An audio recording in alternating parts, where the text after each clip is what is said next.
Mga idol at kabayan, super good news! Dalawang barko para sa Philippine Coast Guard na gagawin sa Balamban, Cebu. Lalagyan ito ng main gun at remote control weapon system. Ito ay gagamitan ng Philippine Coast Guard upang bantayan ang exclusive economic zone ng Pilipinas. 7 Chinese Coast Guard na bulabog matapos ang mga otoridad ng Pilipinas ay naglunsa ng 4 na barko sa iba't ibang direksyon. 3 barko naman ng Amerika ang nasa paligid bilang suporta sa Philippine Coast Guard at BRP Suluan. Hinangaan ng mga Pilipino dahil sa ginawa nitong pagmaniobra laban sa China Coast Guard 3103. Maliit man ang barko ng Philippine Coast Guard pero nagawa nitong harangin at lapitan ang ilegal na barko ng China. Isang kongresista naghain ng panukalang batas, isang parusang kamatayan sa pamamagitan ng firing squad upang panagutin ang mga politiko na sangkot sa korupsyon sa bansa. Sang-ayon ba kayo dito mga kabayan? Isa pang underwater glider ang nakita ng isang mangingisda sa gawing Bohol. Sa loob ng territorial sea ng Pilipinas, tuloy-tuloy ang ginagawang pag-iispiya ng China sa ating bansa. Ano kaya ang tunay na pakay at plano ng China sa atin? Tulad ng sinabi ko mga kabayan, Pilipinas at Australia gagawa ng mga barko dito sa bansa para sa Philippine Coast Guard. Ito yung Cape Class Philippine Coast Guard Multi-Role Response Vessel para sa maritime safety, law enforcement, security, search and rescue at maging environmental protection sa loob ng coastal zone hanggang sa exclusive economic zone ng Pilipinas. Ito yung disenyo na gagawin ng kumpanyang Austal dito sa bansa sa Balamban, Cebu. May habang 60 metro, lapad na halos 11 metro at bilis na 25 knots. Siyempre, ang nakaka-proud mga kabayan dahil ito ay magiging made in Philippines. Meron din itong unmanned aerial vehicle flight deck para sa medium-sized na unmanned aerial vehicle. Siyempre, ang inaabangan ng lahat, armado ito ng isang 30mm o 40mm main gun, dalawang 12.5mm machine guns at dalawang 30mm remote control weapon system, decoy launching system, drone countermeasure system at maging water cannon. Dalawang Cape Class Philippine Coast Guard multi-role response vessel ang kukunin ng Philippine Coast Guard. At ayon dati sa mga nabanggit ni Senator Zubiri, ang 2.5 billion peso na pondo ay kanilang gagamitin bilang paunang bayad sa barko na ito. Sa ibang balita naman, China nagulat sa ginawa ng Pilipinas. Pagpasok ng BRP Suluan 4406, isang 44-meter multi-role response vessel sa karagatan ng Zambales, ito ay nagpakita ng inspirasyon sa ating mga Pilipino. Maliit man ang barko ng Philippine Coast Guard, hindi ito natinag sa barko ng China. China Coast Guard 3304 pinalitan ng China Coast Guard 3103. Hindi tinantanan ng BRP Suluan. Makikita sa video na mas dinikitan pa ng barko ng Philippine Coast Guard ang barko ng China na iligal na nagpapatrol malapit sa katubigan ng Zambales. Aktual na video, panoorin.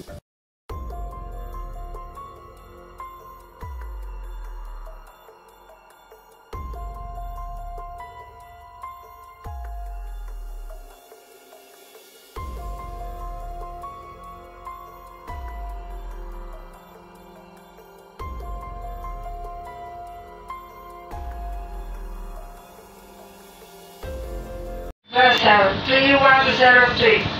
This is Philippine Coast Guard Vessel BRP Suluan MRRD 4406.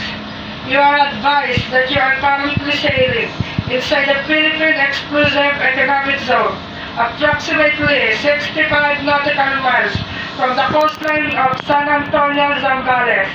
In accordance with the Republic Act 12064, the Philippine Maritime Zone Act, the United Nations Convention of the Law of the Sea, of which you are a party, and the 2016 arbitral award, you do not possess any legal authority to patrol inside the Philippine Exclusive Economic Zone.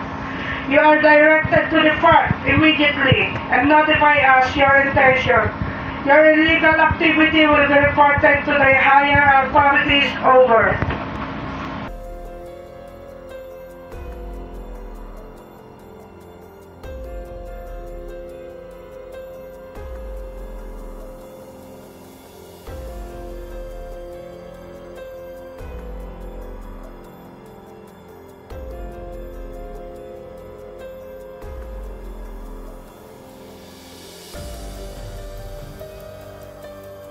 Sa isang post naman na ibinahagi ni Ray Powell, makikita ang mga barko ng Pilipinas na nagpapatrol habang naroon din ang nasa 7 barko ng China Coast Guard. Ang China Coast Guard 5901, China Coast Guard 3502, China Coast Guard 3103, China Coast Guard 3304, China Coast Guard 3104 at China Coast Guard 3301 ang nasa karagatan ngayon sa pagitan ng Zambales at Bajo de Masinloc, habang 4 naman sa mga barko ng Pilipinas ang nasa lugar din, ang BRP Cabra, BRP Suluan, BRP Dato Rumapinit, BRP Dato Bangkao. Ating ding napag-alaman, nasa paligid din ang mga barko ng Amerika, ang USNS Effective, USNS Tipicono, USNS Baldwich, isang pagpapakita ng suporta ng Amerika sa Pilipinas. Makikita sa larawan na kuha ng satellite na ang BRP Cabra at BRP Suluan ay nakikipagtagisa sa China Coast Guard 3103 at China Coast Guard 3304. Sa ibang balita naman, isang kongresista mula Zamboanga ang naghain ng batas para sa mga opisyal ng gobyerno na sangkot sa korupsyon, simula sa Pangulo hanggang sa mga opisyal sa barangay ng parusang kamatayan. Ayon sa House Bill 1211 na inihain ni Zamboanga 1st District Representative kay Mayor Adan Olaso, na sino mang mga opisyal sa gobyerno ang mapapatunayang nagkasala sa graft and corruption, malversation of public funds, mga plunder, ay paparusahan ang kamatayan sa pamamagitan ng firing squad. Layunin ng House Bill 1211 na palakasin ang pananagutan ng mga nanunungkulan sa gobyerno. Saklaw ng House Bill 1211 ang mga inihalal at hinirang na opisyal sa mga sangay ng ehekutibo, lehislatibo at hudikatura, gayon din ang mga individual na naglilingkod sa mga komisyon, sa konstitusyon, mga korporasyong pag-aari at kontrolado ng pamahalaan at iba pang entities ng pamahalaan. Ang tanong, pabor ba kayo dito mga kabayan? Isa pang underwater glider ang nakita ng isang mangingisda sa Gawing, Bohol. Sa loob ng territorial sea ng Pilipinas, tuloy-tuloy ang ginagawang pag-iispiya ng China sa ating bansa. Ano kaya ang tunay na pakay at plano ng China sa atin?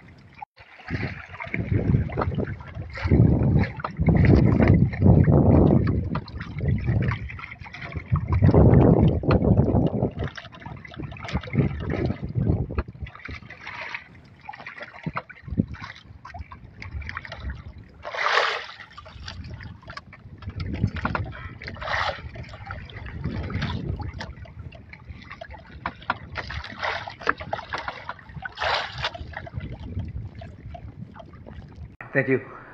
Whether in the political arena, in economics, in information, or in the military sphere, information is very vital. If we notice what happened just recently, the Chinese national may be an isolated case, but if you look at the bigger picture, last month we received the submersible glider, the drone, from Fisher Folks. It's the 5th that we have in our possession undergoing forensics. If we take 2 steps further backward, a local chief executive with a dubious character and background was uncovered. Foreign nationals were arrested with fake government IDs, foreign nationals with birth certificates. So if we look at the entire expanse of the country, covering the different instruments of national power, and start connecting the dots, there seems now to be a deliberate and calculated move to map out the country by a foreign power. Ito ang binabantayan ng inyong armed forces. We are facing this and we are taking appropriate action.